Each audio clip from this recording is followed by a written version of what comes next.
I moved around a lot when I was young, and probably the only interest I really had ever was in drawing and painting. But I never knew people did it like seriously, and especially for a living. I used my GI Bill and went to a university that I knew I wasn't going to do anything with. But while I was there, I was sketching in the library, and somebody came over and told me about an art school in Denver. And the first time I had ever heard of an art school, I couldn't believe it. So it really, I mean, literally that day I put my pencil, when I got done, I was working a work-study program in the library. I put my pencil down, I left, I never came back.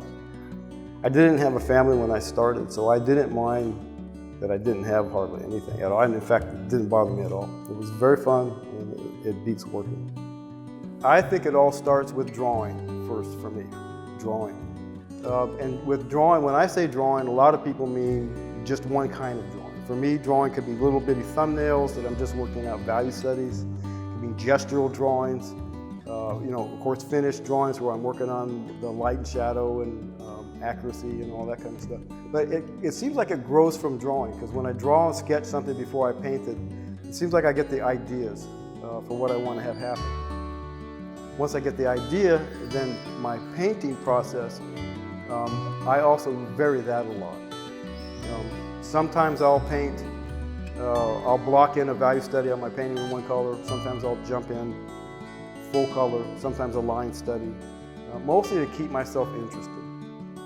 My process is to try to not have a process. By doing that, I would say probably I have various things I do at various times, just to keep it fun and interesting, to learn. My process is just to be there, to be in the middle of this thing. That's my process.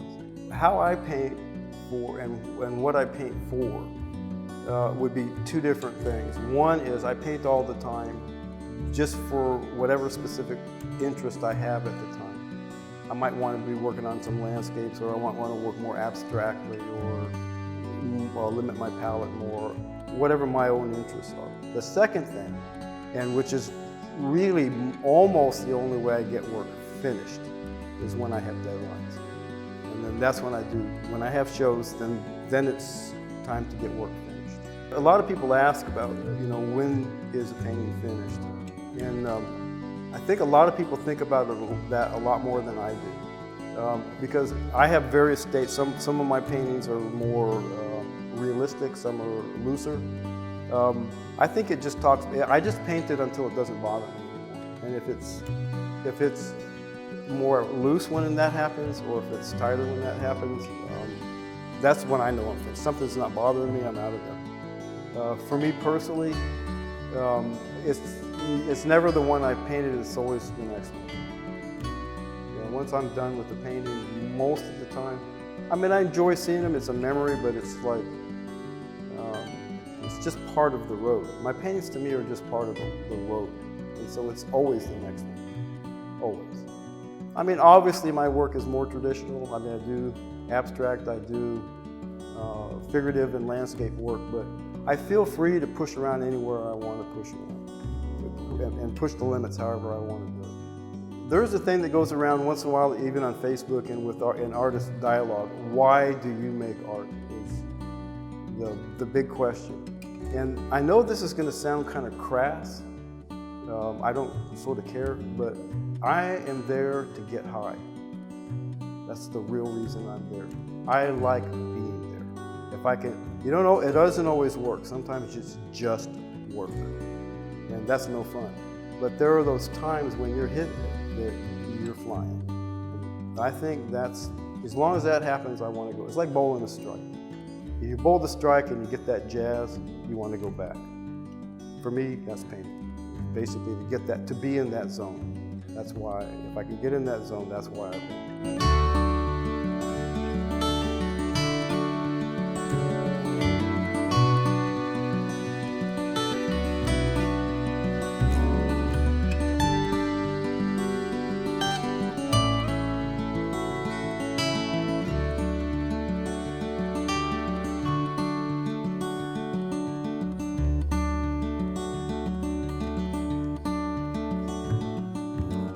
I paint because I wanted to communicate with people. Like if I feel like if I was a comic, and I have a routine and nobody's laughing, I'm going to change my routine. So part of what I'm doing is to communicate. So naturally the business part is, for an artist, it's when somebody writes you a check and pays for your painting. That's how they clap.